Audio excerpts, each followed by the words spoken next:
ሰላም እንዴት ናችሁ? ውድ የቻናሌ ቤተሰብ እንዴት ናችሁ? ሰሞኑን በጣም ብዙዎቹ ሲንጫጩ ምናምን እየሰማው ነው።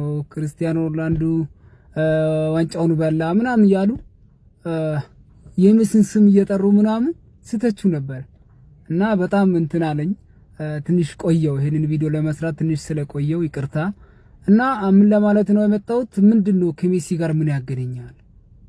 ክርስቲያኖ ሮናልዶ ኔሽንስ ሊግ ዋንጫውን በላ ከሜሲ ጋር ምን ያገናኘዋል ነው አሁን ነገሩ። ሜሲ እዚህ ጋር ሜሲ ለምንድን ነው የምትጠራው እንዴ? ሜሲ እንደዚህ ወደታች ወርዶ እኮ አይደለም ያለው። ሜሲ ከዋንጫዎቹ በላይ አናት ላይ ነው ያለው። ለምንድን ነው ሜሲን እንደዚህ ዝቅ አድርጋችሁ የምታወሩት እንዴ? ኧረ አስቡት እንጂ ቤተሰብ አስቡት እንዴ! የሲአር7 ፋኖች አስቡት። ሜሲ የሚገባው ነገር ሁሉ ጨርሷል። እግር ኳስን የጨረሰ ሰው ነው ሜሲ። እኮ አሁን ዋንጫ ፈልጎ ምናምን የሚጫወት መስሏችሁት ነው? ዋንጫ ፈልጎ አይደለም የሚጫወተው፣ ክብር ፈልጎ አይደለም የሚጫወተው።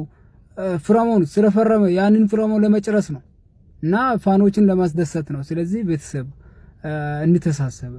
እዚህ ጋር ሜሲን ስም አትጥሩብን። በቃ ሜሲ የዓለማችን ምርጥ ተጫዋች ነው። በቃ አሁን በቃ በሚቀጥለው ደግሞ 2029 ምናምን የሚዘጋጀው አንድ የሚገርም እንትን አለ። እሱ ደግሞ እንዳታስቡ፣ ለዛኛው እንዳታስቡ።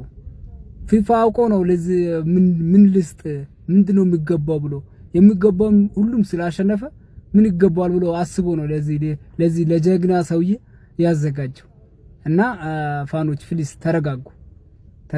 ሊዮ በቃ ይችላል። እስኪ የሜሲ አድናቂዎች ይሄንን ኮፒ ሊንክ ያደረጋችሁ ለብዙ ሰው እንዲደርስ አድርጉት። በሚቀጥለው ቪዲዮ እንገናኛለን። መልካም ጊዜ ባይ